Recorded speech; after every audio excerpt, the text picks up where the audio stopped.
nos dan 7 minutos.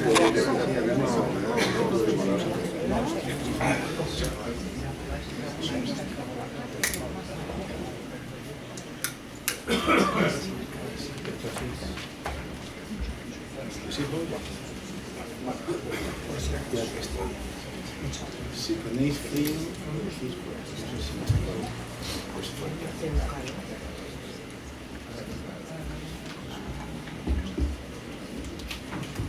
buenas tardes, bienvenidos a esta sesión del Club Liberal Español, en la cual va a intervenir como conferenciante el de todos conocido José Manuel Otero Novas, al cual en primer lugar le tenemos que dar las gracias por estar con nosotros. Además, esta sesión del club, yo voy a hablar 3 minutos, pero es que siempre me permito el lujo de presentar, no al conferenciante, que lo va a presentar Pepe Montoto, sino presentar al club, porque como veo que hay personas que no conozco en este momento, pues quiero que sepan lo que pretendemos en el Club Liberal Español y quiénes son. Bueno, pues buenas tardes, bienvenidos tanto a los miembros del Club Liberal Español como a los amigos y a nuestro ponente de esta tarde. El Club Liberal Español está celebrando a lo largo de este año, 2016, diversas sesiones en relación al tema de la transición española. Lo hemos titulado 40 años de transición desde la transición española, cuando pasamos en España de la dictadura a la democracia. Democracia muy deseada por muchos en aquella época y que pues cuajó debidamente. Nosotros, como decía el primer conferenciante que tuvimos este año, en enero, que fue Ignacio Camuñas, pues decía que no hay que mitificar la transición, pero tampoco hay que desprestigiarla porque hoy nos ha servido de mucho. Entre otras cosas, estamos en Europa, hemos evolucionado políticamente y económicamente muchísimo y ahora pues empieza a aparecer distintos charcos y algunas que otra imitación. El segundo interviniente en este ciclo de conferencias de la transición española, desde la transición española, fue Rafael Arias Salgado, que habló de las comunidades autónomas, de los problemas que en este momento está planteando el Tribunal. Siempre me gusta recordar lo que tantas veces ha dicho el Tribunal Constitucional en alguna de sus sentencias, ¿no? Que una cosa es autonomía y otra cosa es soberanía, y sin embargo pues hay personas nacionalistas que han pasado ya al independentismo pensando que pueden hacerlo en base a los estatutos que tienen a la propia Constitución española. El tercer interviniente fue Joaquín Medina, que habló sobre los problemas de la población española, problema de envejecimiento, que realmente es el efecto de un problema que es la falta de nacimientos. Ese es el problema. El efecto es precisamente el envejecimiento y la inversión de la pirámide de población que estamos viendo en España, cómo se va perfilando progresivamente. En cuarto lugar, intervino Francisco Sosa Wagner sobre el tema de la independencia de la justicia y dijo sucintamente que los jueces en España son independientes cuando son jueces de primera instancia e instrucción, pero que en cuanto tienen necesidad de ascender, pues tienen que hacer componentes políticas y que hay demasiada intervención de la política y de los políticos en los nombramientos de los jueces en los tribunales superiores. En quinto lugar, Gaspar Ariño, que habló de populismo y de los riesgos del populismo, que no tengo nada que decir porque todos sabemos la aspiración comunista y dictatorial que tienen en sus mensajes y sus aspiraciones al modo venezolano. Y el último interviniente fue en septiembre, hace unos días, Ramón Tamames, que habló sobre los pactos de la Moncloa, que él vivió en primera persona como miembro del Partido Comunista y nos lo explicó de una forma muy interesante y divertida como es su costumbre. Y hoy tenemos a José Manuel Otero Novas, cuyo tema es la educación, nación y nacionalismos. Son 3 palabras que son 3 figuras que bueno, pues ahora irá lidiándolo. El club, y ahora me toca a mí presentar al club. El club es una asociación. Somos unos amigos interesados por la libertad. Necesitamos la libertad y la libertad necesita un Estado de Derecho, necesita una de leyes razonadas y leyes que se apliquen, porque si no, pues el juego se rompe, ¿no? Es como en el fútbol, si las reglas del juego no se respetan, pues al árbitro no se respeta, pues tendremos que jugar a otra cosa. Liberal, pues ya he dicho, creemos en la libertad natural del hombre.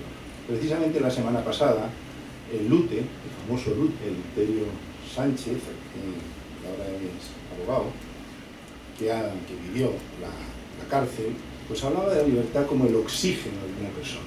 Es el oxígeno, es algo natural, y dice que sin el oxígeno no se puede vivir y que sin libertad pues apenas si vale la pena vivir.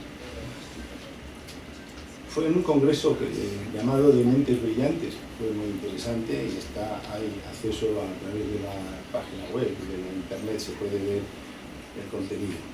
Y español, nosotros somos Club Liberal Español. Hace años hubo un club liberal que se llamaba Club Liberal de Madrid. Nosotros en la nueva fase, que se disolvió la nueva fase de hace ya 14 o 15 años, no me acuerdo, ahora somos España y español.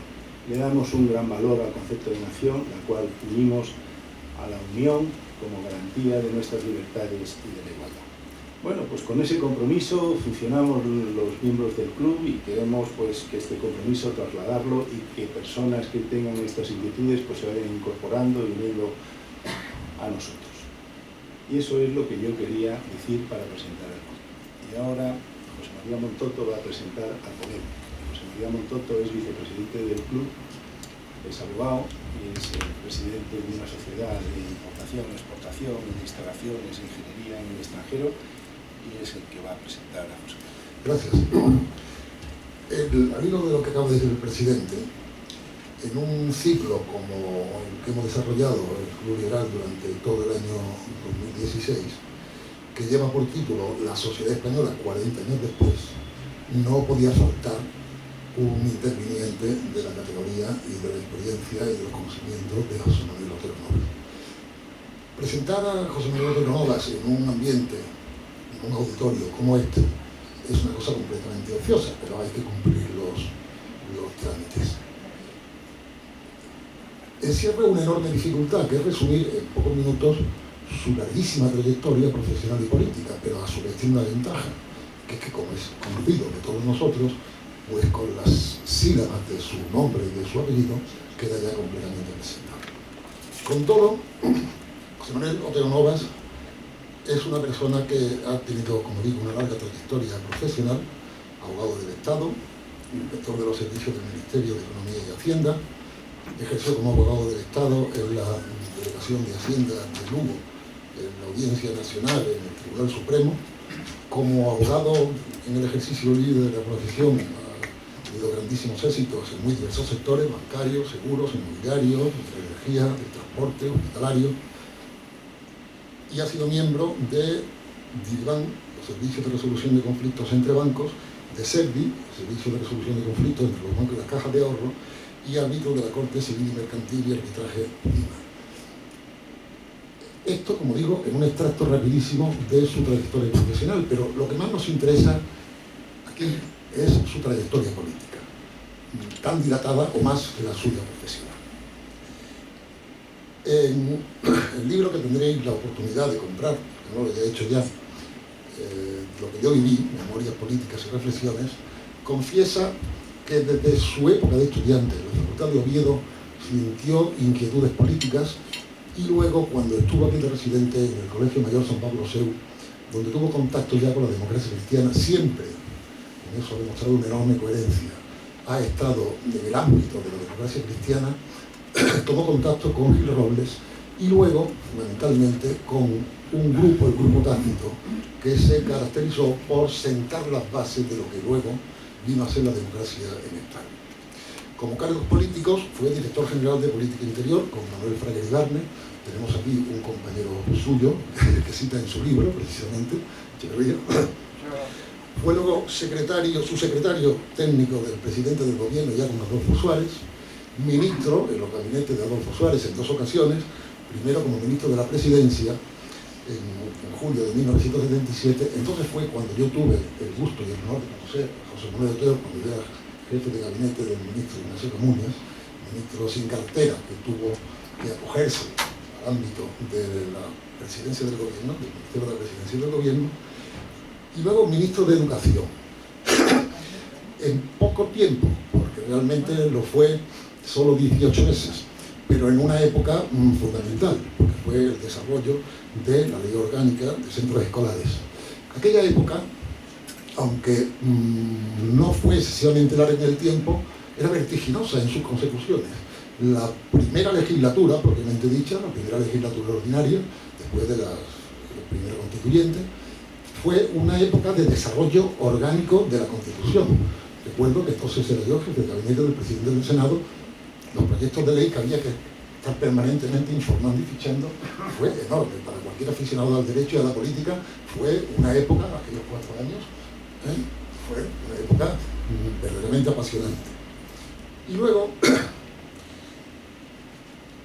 fue también presidente, o sea, miembro del Comité Ejecutivo Nacional de la UCD en un primer momento, y luego del Partido Popular, diputado en el Congreso en varias legislaturas, donde llegó a ser portavoz de presupuestos. Pero después de su salida de la política activa, es donde a mi juicio se desarrolla la verdadera labor política de José Manuel Otero Nogues, a través de la presidencia del Instituto de Estudios para la Democracia del CEU. Eso le ha dado la oportunidad, en paralelo al ejercicio libre de su profesión en todos esos sectores que antes he señalado, de escribir distintos libros y ensayos y sobre todo de desarrollar en el aula política del Instituto para la Democracia, con colaboración de muchos de los aquí presentes, una labor impagable para lo que es la concienciación política. Concienciación política en la que él muestra una preocupación muy tempranamente. De los diversos libros que José Manuel Otero ha publicado, dejo aparte los libros de carácter profesional jurídico y me centro en los libros de carácter político. El primero de ellos, en 1987, Nuestra democracia puede morir, es ya suficientemente predictivo de lo que puede ocurrir. Este libro está escrito en 1987 y es realmente admirable que se tenga ya en aquella época una visión de lo que puede ocurrir. Yo me voy a permitir solamente citar 2 pequeños párrafos, porque ya en aquella época encontré yo a alguien que coincidía plenamente conmigo en la diagnosis de la situación y de cuáles eran los verdaderos culpables. Leo, y son palabras textuales, no mías, pero con las que coincido, y coincidí ya en 1987 de José Manuel Otero. Puede morir nuestra democracia porque uno de sus partidos clave, hoy en el poder, el Partido Socialista Obrero Español, mantiene unos objetivos finales incompatibles con la actual Constitución y porque sin violarla, pero marginándola y no aplicándola, te faltó decir, puede legal y constitucionalmente llegar a cambiarla por otra sustancialmente distinta a la que tenemos. Otro culpable de esa situación, de ese peligro, es la propia sociedad española, porque al renglón seguido dice: acuso también a la sociedad no socialista, de la que formo parte, de una anemia ideológica que le impide formular alternativas ilusionantes, de insolidaridad, pereza intelectual y falta de visión de futuro que la llevan a dejarse arrastrar mansamente cuando no a empujar al tren del poder, de permitir, fomentar y dirigir unas estructuras partidistas dispersas, enfrentadas entre sí, personalistas, sin real ambición integradora y carentes de programa con sustancia propia y positiva. Esta preocupación es la que, como digo, llevó a José Manuel a mantener la llama viva de lo que ha sido siempre su gran ilusión: constituir en España, fundamentalmente patriota, una sociedad democrática, pero verdaderamente sólida.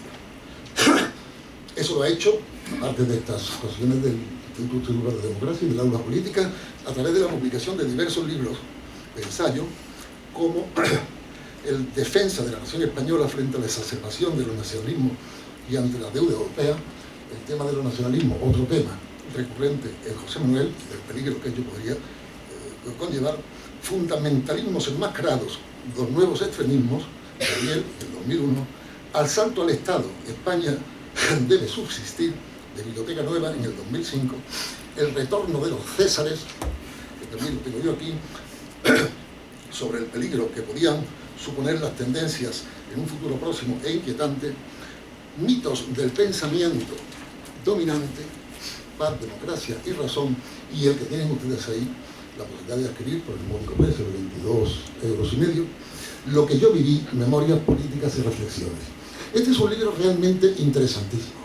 A todos los que vivimos aquella época, realmente nos ha hecho rememorar. Yo, no, por supuesto, con el portuguesismo de José Manuel, pero fui espectador, si no de primera fila, de cuarta o quinta fila, de aquella época apasionante. Por supuesto que yo no conocía ni la 10ª parte de las cosas que José Manuel aquí me revela, pero que una vez que se leen y se recuerdan, va uno tomando conciencia de cómo fue aquello, por qué fue aquello y por qué aquello llegó en lo que ha venido. Termino ya, porque ya digo que su presentación no puede constituirse en el tema central de la conversación, con decir que José Manuel ha adquirido, de acuerdo con esta trayectoria profesional y política, una serie de honores que hacen envidiar al más ambicioso.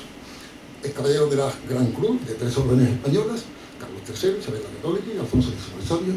Lo es también de algunas extranjeras, como caballero de la Gran Cruz de la Orden del León de Finlandia, de la Orden del Mérito de la República Italiana y de la República del Perú, y en medalla de oro de la Organización Iberoamericana para la Educación, la Ciencia y la Cultura y de la Fundación Militar de San Pablo.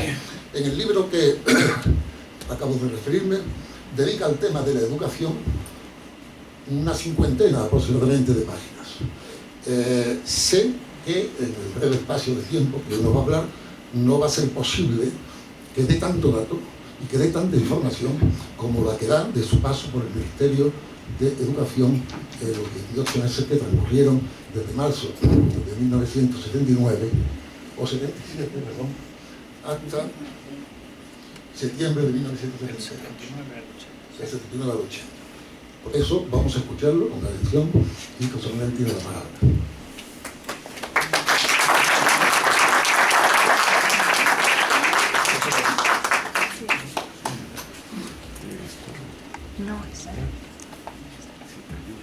Pues buenas noches.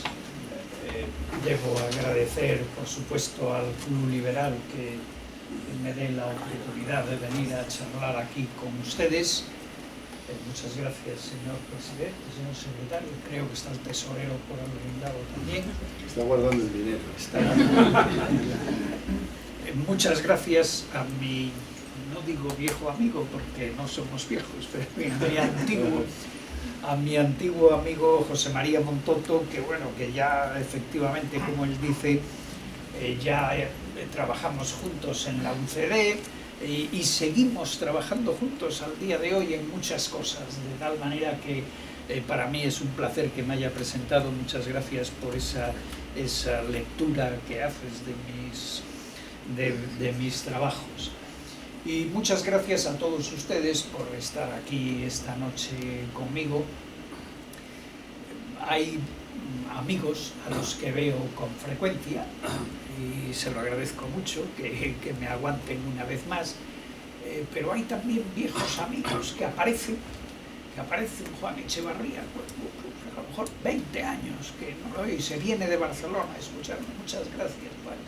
O Miguel Martín, que le acabo de llamar rojo y casi se me enfada, pero que, en fin, y bueno, compañeros de La Toja y tal. Bien, en todo caso, muchas gracias a todos ustedes. No puedo, naturalmente, nombrarles uno a uno. Tomo nota de la hora que es para que luego mi mujer no me diga que me paso del tiempo.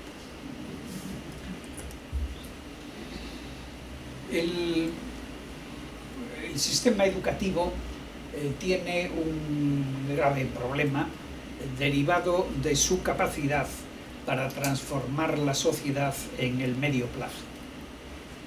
Porque, como ustedes conocen, hay en el mundo, nos guste o no nos guste, hay muchas personas que tienen la convicción de que poseen el derecho o incluso el deber de ahormar las conciencias de sus conciudadanos según sus peculiares puntos de vista. Estas personas son, por un lado, los totalitarios, pues sería Hitler, sería Stalin, etcétera, pero no pensemos que se trata de un fenómeno patológico, de que son personas más o menos locas y singulares.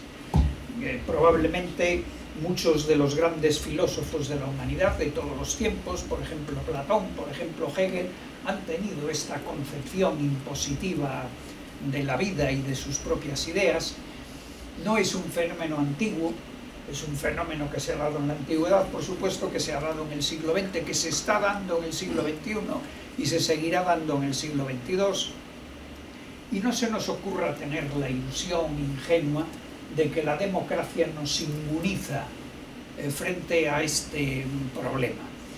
Porque las mayorías o las personas que dicen que representan a las mayorías pueden también sentir la tentación de imponernos a los demás sus peculiares puntos de vista. Este es, por un lado, un grupo de personas, y por otro lado existen otras gentes que yo llamo personalistas, para los cuales el hombre, todo hombre, cada uno de los hombres es el centro de la vida política, es el hombre quien tiene que decidir su propio destino, no el Estado, no las mayorías. Es la concepción, por otra parte, cristiana. Nuestro Francisco de Suárez decía aquello de que el Estado existe en su orden y para sus fines. El Estado puede gestionar los intereses colectivos, el Estado puede facilitar a las personas aquellos instrumentos para que las personas decidan y tomen sus propias decisiones, nada menos que esto, pero nada más que esto. Y me satisface en un club liberal decir que esta posición, que yo llamo personalista, que digo que también que es la cristiana, al menos en este punto creo que es la liberal, si no me desautorizan mis invitantes. De tal manera que con estos ingredientes todos podemos comprender que en torno a la educación se hayan dado tremendas batallas políticas, muy encarnizadas. Las personas que piensan que pueden imponer a los demás sus ilustradas opiniones procurarán tener el dominio del sistema educativo y de los contenidos del sistema educativo. Quienes estamos en otra concepción de la vida estaremos luchando permanentemente con esas personas. Y bueno, y esto es una rueda de la vida que tenemos que soportar. Pero no pensemos que el único factor que influye en el sistema educativo desde este punto de vista es la filosofía de cada uno. Las filosofías, por supuesto, que influyen, pero no solo son las filosofías, sino que también son los momentos que se viven, los ciclos de la historia que estamos viviendo. Mis amigos aquí presentes me perdonarán que yo recuerde una vez más la tesis de que vivimos en ciclos, la humanidad vive en ciclos. Hay unos ciclos que yo llamo apolíneos, que en lo positivo se caracterizan por una tendencia a la democracia, a la libertad, a la igualdad, a la serenidad, a la objetividad, a la paz. En lo negativo se caracterizan por la indiferencia, el nihilismo, el hedonismo, la mediocridad, la corrupción, y hay otras fases de la cultura que son las fases dionisíacas, que en lo positivo son tendencia a la jerarquía, mérito, esfuerzo, valores, y en lo negativo tendencia al autoritarismo, al belicismo, al desprecio de la compasión. Y según que estemos en una u otra fase, también las personas, a pesar de sus ideologías, se inclinan en una u otra dirección. En las fases dionisíacas, que son las fases impositivas, terribles, pues incluso los personalistas sienten la tentación también de imponer en el sistema educativo sus propias concepciones. Y al revés, en las fases apolíneas, pues incluso los totalitarios pues son más tolerantes. Piensen ustedes que en la edad contemporánea española solo 2 veces se ha proclamado la libertad de enseñanza. La primera fue en la Primera República, en la fase apolínea de la segunda mitad del siglo XIX. La segunda en nuestra Constitución de 1978, en la fase apolínea de la segunda mitad del siglo XX. Naturalmente a mí me encantaría meterme a hablarles a ustedes de las circunstancias de los ciclos de la cultura. No puedo ahora, simplemente decir en cuanto al ciclo dionisíaco, el último ciclo dionisíaco fue la primera mitad del siglo XX. Prescindo de examinar otras notas o otros aspectos del ciclo para ceñirme única y exclusivamente a lo que el ciclo significó en materia de educación. Y en materia de educación, en esta primera mitad del siglo XX, lo que tenemos es la imposición, por supuesto, en la izquierda, o sea, Rodolfo Llopis, que durante la Segunda República fue director general de enseñanza primaria, que fue el último secretario general del PSOE anterior a Felipe González. Bien, pues Rodolfo Llopis decía durante la República que la finalidad del sistema educativo y lo que tiene que hacer el sistema educativo es reflejar en su seno la lucha de clases. O sea, así, sin más. O sea, vamos a educar a los chicos en la lucha de clases. Álvaro de Albornoz, que fue ministro del gobierno provisional de la Segunda República y que luego fue el primer presidente del Tribunal de Garantías Constitucionales de la Segunda República, cuando le plantean el tema de la libertad de enseñanza, dice: ¿qué es eso? La libertad de enseñanza, eso es una bandera clerical. Para nosotros los demócratas no vale, la libertad de enseñanza no vale. El Partido Socialista, por supuesto, tenía un ansia noble de mejorar la escolarización de la sociedad española, que el nivel de escolarización entonces era bajo, y algo hicieron en ese sentido, bastante menos de lo que publicitan, pero algo hicieron. Y sin embargo, a pesar de esa buena voluntad, pues promovieron un decreto para declarar el cierre de todos los colegios privados en España, con lo cual de golpe dejaron a 600.000 chicos sin escuela y no consiguieron naturalmente mejorar la escolarización. Esto por parte de la izquierda. Si vamos al centro, a los entonces supuestamente liberales, voy a hablar de Azaña, pues Azaña, leamos el diario de sesiones del Congreso, 13 de octubre de 1931, cuando se está discutiendo los temas educativos de la Constitución republicana, y tiene una proclamación tremenda. O sea, él dice: la libertad de enseñanza, la libertad de cátedra es solo para enseñar la verdad. Solo para enseñar la verdad. Naturalmente, en la concepción de Azaña, la verdad la define la mayoría, es decir, la define él, que se consideraba el jefe. Bien, esto por el centro. Si vamos hacia la derecha, en la misma etapa, en los años 30, cuando el general Franco se subleva, lo que empieza es estableciendo en los colegios la enseñanza obligatoria de una asignatura que se llamaba Falange, luego Formación del Espíritu Nacional, y por supuesto la asignatura de Religión Católica. Es decir, Franco se consideraba también en la obligación y en el derecho de ahormar la conciencia de los jóvenes españoles en la doctrina de su régimen y en la doctrina del catolicismo. Es la misma concepción filosófica de Azaña en este punto. En este punto Franco y Azaña han hecho exactamente lo mismo. Esta afirmación mía a mí me ha costado enojos de mucha gente. Los franquistas me dicen que cómo comparo a Franco con Azaña, y los azañistas me dicen que cómo comparo a Azaña con Franco. Pero la realidad es así, es la época dionisíaca de la cultura en la cual las posiciones se juntan. Poco después, el espíritu dionisíaco del siglo XX llega a la borrachera, llega al disparate, llega a la barbarie que se produce en torno a la Segunda Guerra Mundial. Y probablemente por esa razón, creo yo, probablemente se acelera el cambio de ciclo y pasamos del ciclo dionisíaco al ciclo apolíneo.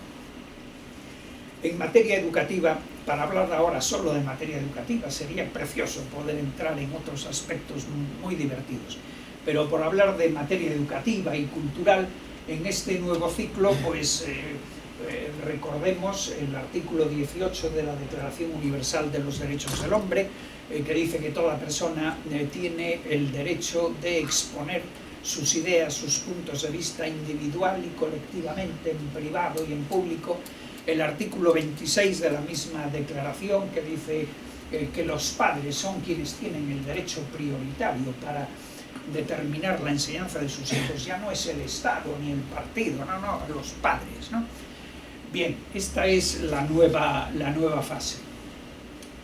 Este espíritu apolíneo se extiende por todo Occidente. Es una fase de la cultura de Occidente y es por todo Occidente. Por supuesto que también en España. No nos engañemos pensando que Franco tardó no sé cuántas décadas todavía en morir en la cama, que mantuvo el régimen de dictadura, porque es verdad, la dictadura se mantuvo, pero por debajo de aquella superestructura el espíritu apolíneo entró en España en todos los órdenes. También me gustaría explicar esto, pero el tiempo no me lo permite. En materia educativa, fíjense ustedes, en 1970 se aprueba la Ley General de Educación. La Ley General de Educación tiene un artículo primero tremendo, es un artículo totalitario. El señor Villar Palasí seguro que no se dio cuenta, pero el artículo primero dice que el sistema educativo se hace para que todos los chicos de España sean formados en la doctrina del movimiento, en el espíritu del movimiento y en el espíritu cristiano. O sea, es la misma concepción de Azaña, de Franco original, de la República, etcétera, etcétera. O sea, en 1970 se hacen proclamaciones formales y serias, dionisíacas y totalitarias. Y sin embargo, la realidad es casi todo lo contrario. Casi todo lo contrario. Desde los años 50, quienes ya tenemos una cierta edad, sabemos que la gimnasia, la formación del espíritu nacional y la religión se llamaban en el sistema educativo las Marías. Las Marías prácticamente no se exigían.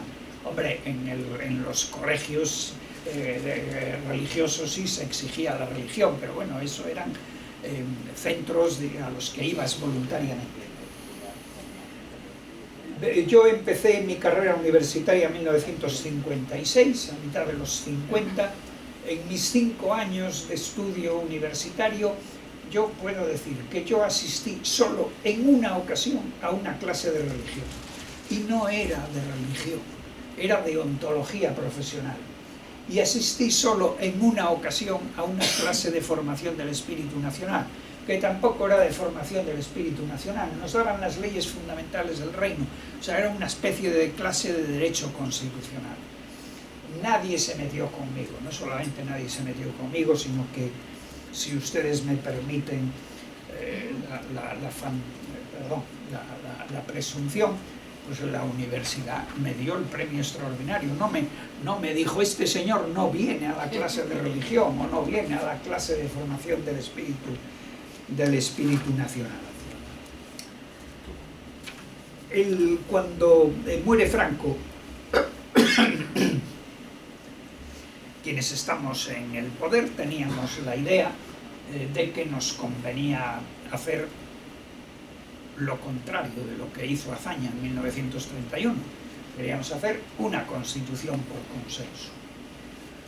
Y la constitución por consenso entonces era posible, porque el franquismo ideológico, espero que José Miguel no me lleve la contraria, el franquismo ideológico realmente hacía mucho tiempo que había muerto, no existía ya la ideología de aquel régimen, no se conservaba. Y La izquierda, por su parte, la izquierda eran todos marxistas, pero eran marxistas gramscianos. Como ustedes conocen, Gramsci estableció la tesis de que en Occidente no cabe hacer la revolución. Si queremos llegar al socialismo, hay que ir por la vía de la democracia. Esto permitió hacer una constitución por consenso. También en materia educativa. Es verdad que la parte de la educación, la parte de la Constitución relativa a la educación fue la más dura, la más violenta. Se interrumpió el debate constitucional, parecía que se rompía el consenso, se aparcó el tema de la educación para el final, pero al final, como digo, efectivamente salió el artículo 27. Y el artículo 27, que podemos criticarlo, obviamente, una constitución por consenso siempre es muy criticable.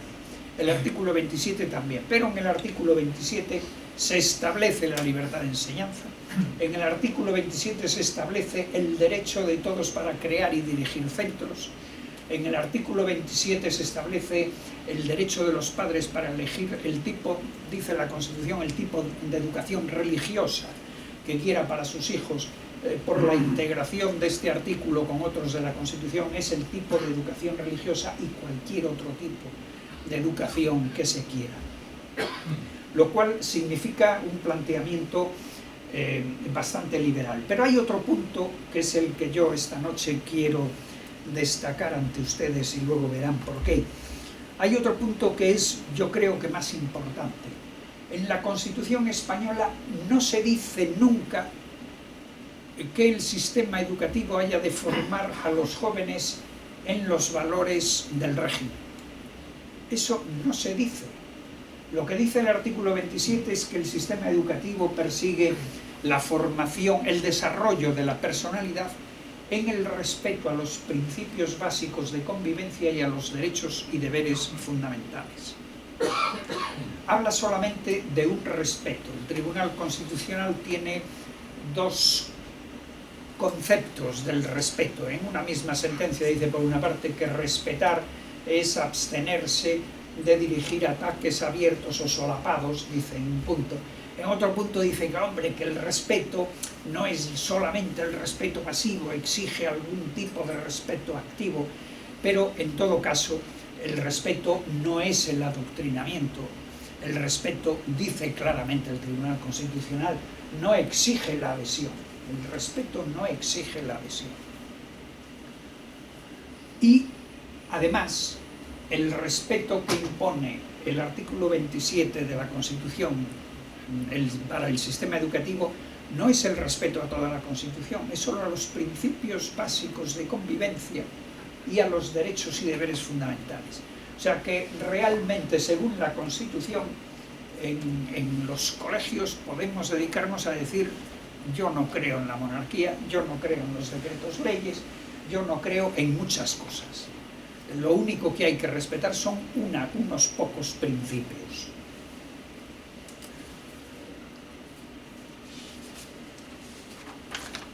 Después de aprobada la Constitución, bien por casualidad, yo quise marcharme de la presidencia, me fui al Ministerio de Educación y me tocó el desarrollo del artículo 27. Yo pensé que el desarrollo del artículo 27 me iba a ser muy fácil, acostumbrado a la transición, a los consensos de la transición. Pues yo me reuní con la gente, les enseñé el estatuto de centros que teníamos y dije, bueno, aquí salimos ya todos cantando la Asturias patria querida. Pero bueno, me llevé la sorpresa de que la izquierda fue rotunda en el no. La izquierda había cambiado mucho, ya admitía que existieran centros privados de enseñanza, pero quería que todos los centros, todos los públicos y los privados, tuvieran un mismo contenido y un mismo tipo de educación.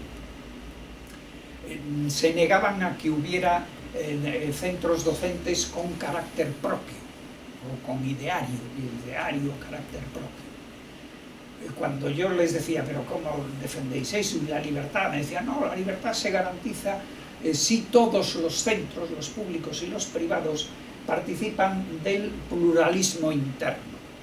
pluralismo interno, seguramente ustedes saben, consiste en que en los centros docentes se han de dar todos los enfoques ideológicos y filosóficos, todos los existentes se dan allí y el chico ya elegirá el que más le guste. Eso es el pluralismo interno.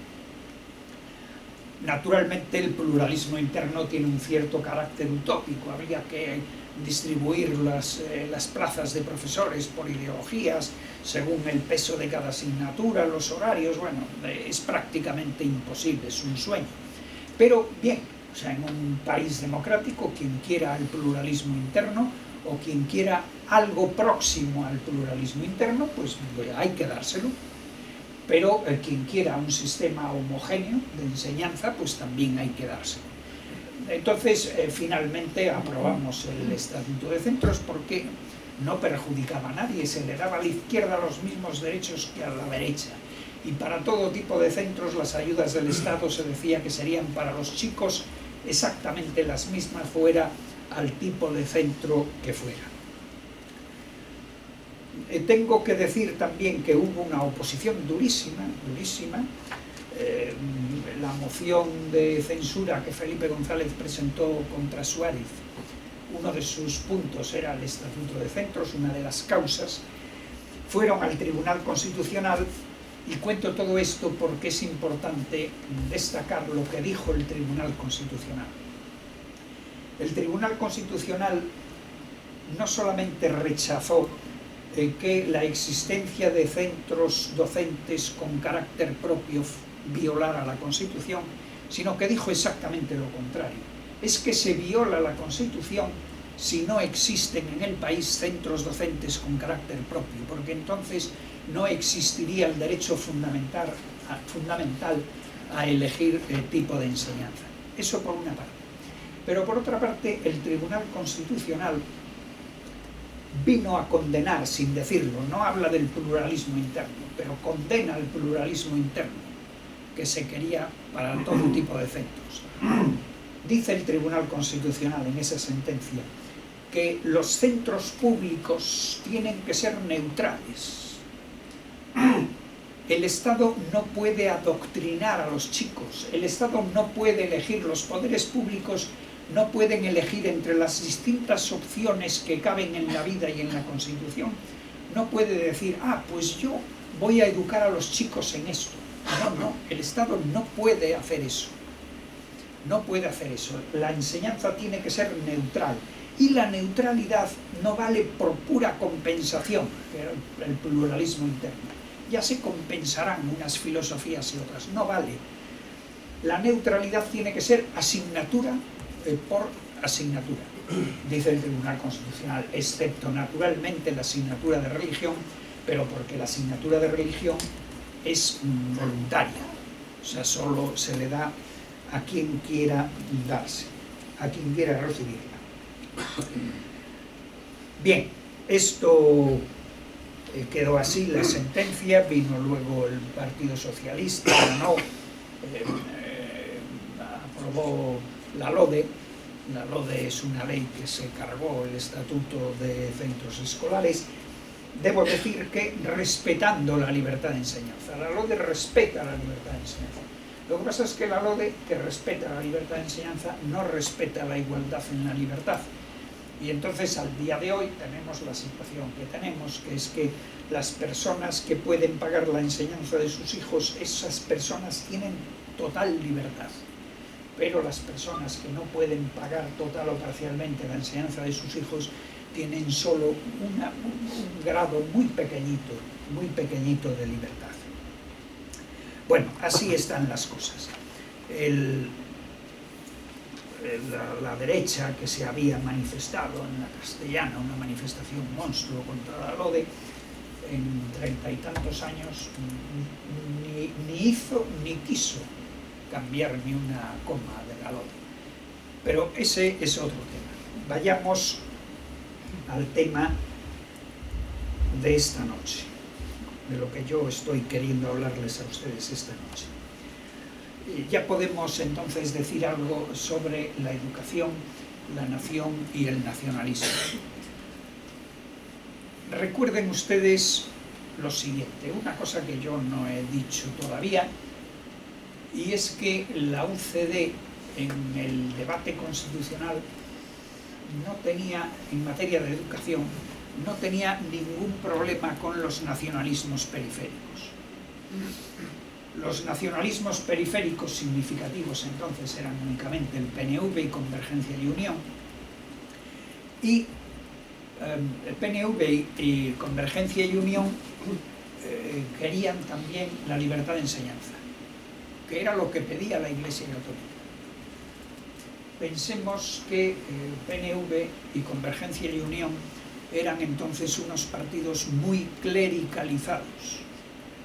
El presidente del PNV era un jesuita recién salido.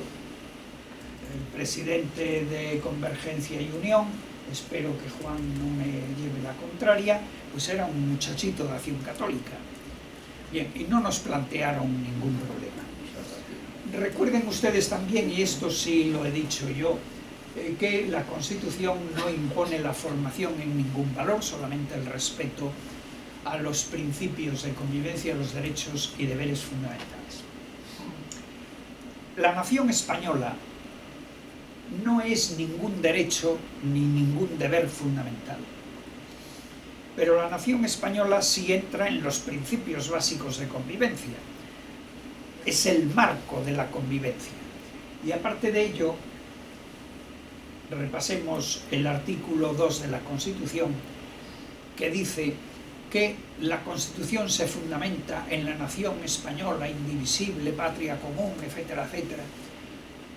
Es importante fijarse en que, según la Constitución, la nación no deriva de la Constitución. La nación no le debe nada a la Constitución, es la Constitución la que deriva de la nación. De tal manera que la nación española es un valor superior, es el valor superior que concibe nuestra Constitución. De tal manera que está clarísimo que el sistema educativo, el respeto que debe el sistema educativo a la nación española es un respeto importante y desde luego no inferior al que debe al derecho de la libertad de expresión, a la libertad de asociación, a los derechos y deberes fundamentales.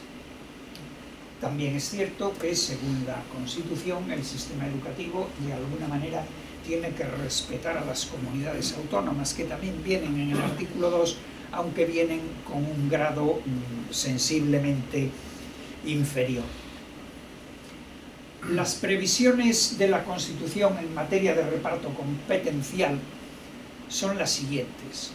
En el artículo 148, que es el que establece las funciones que las comunidades autónomas pueden asumir, ahí no aparece el sistema educativo, solamente la enseñanza de la lengua peculiar de cada comunidad.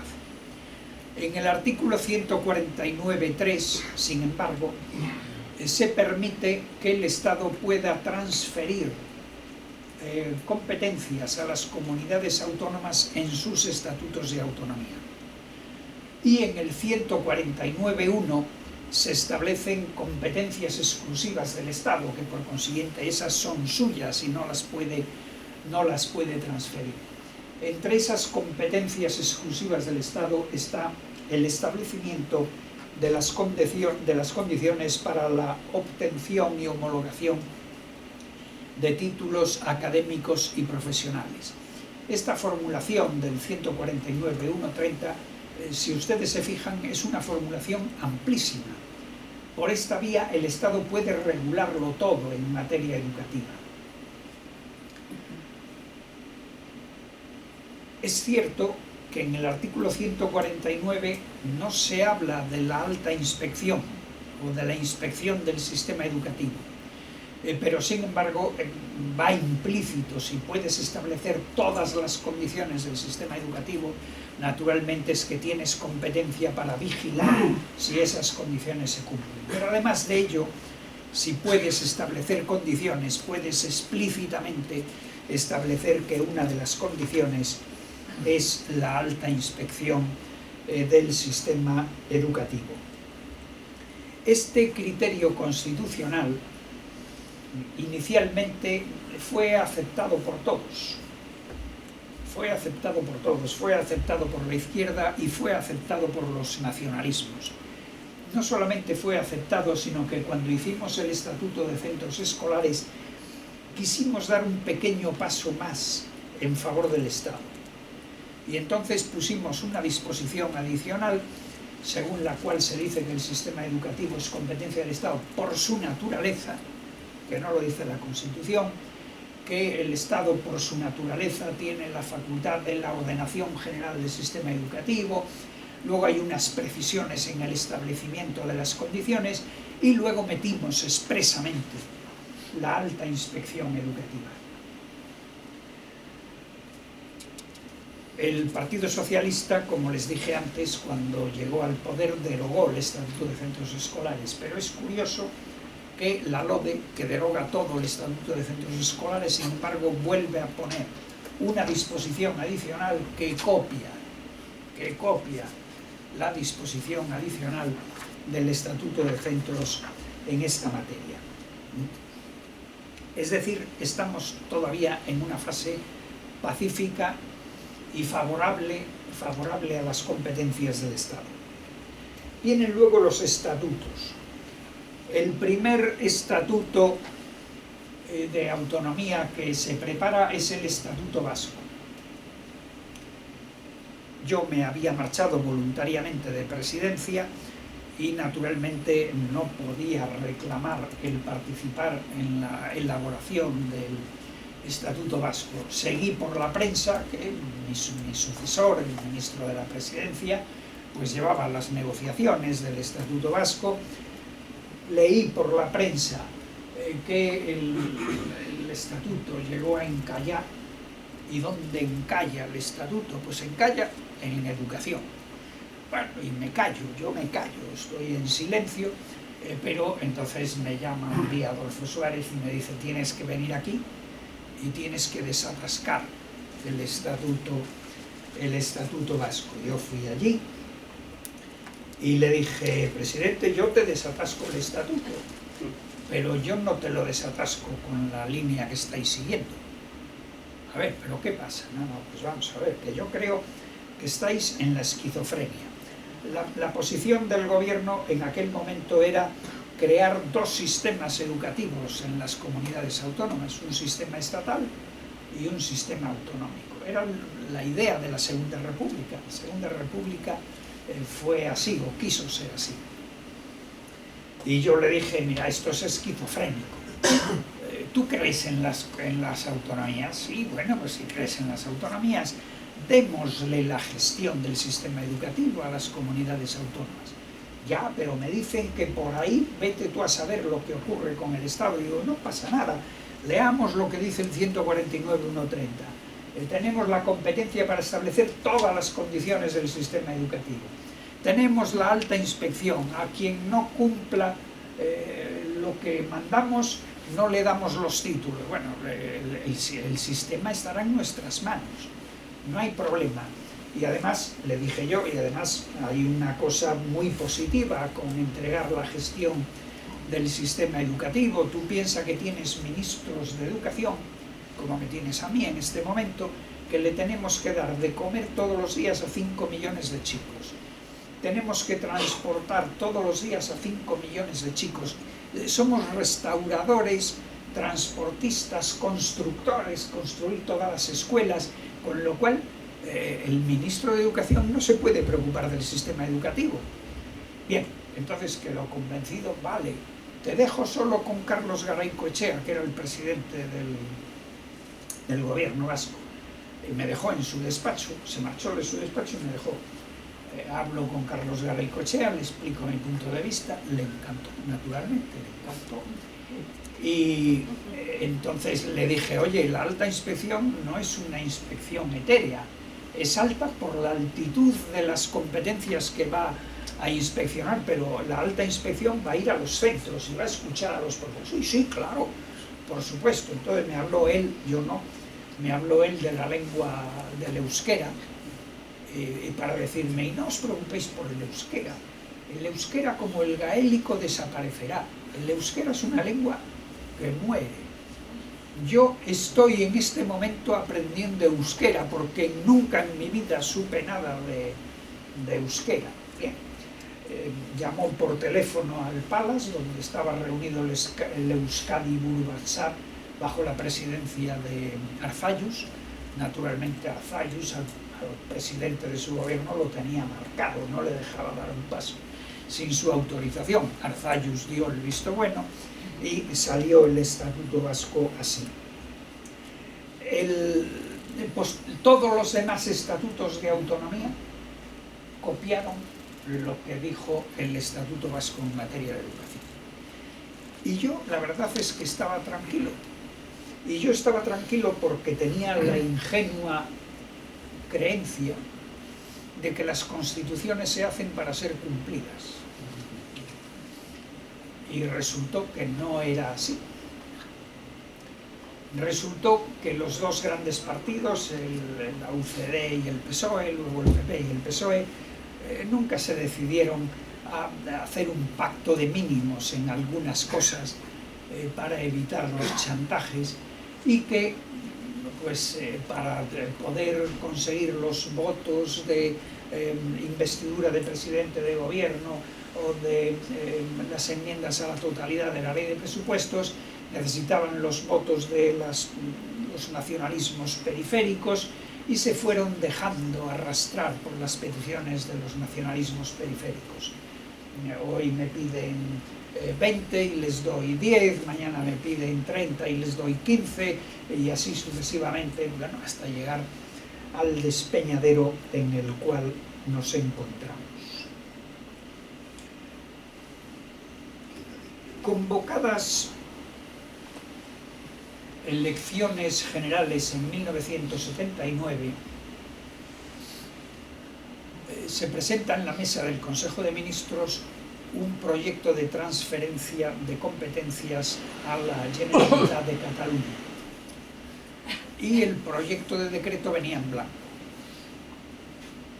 Entonces, Adolfo Suárez nos pidió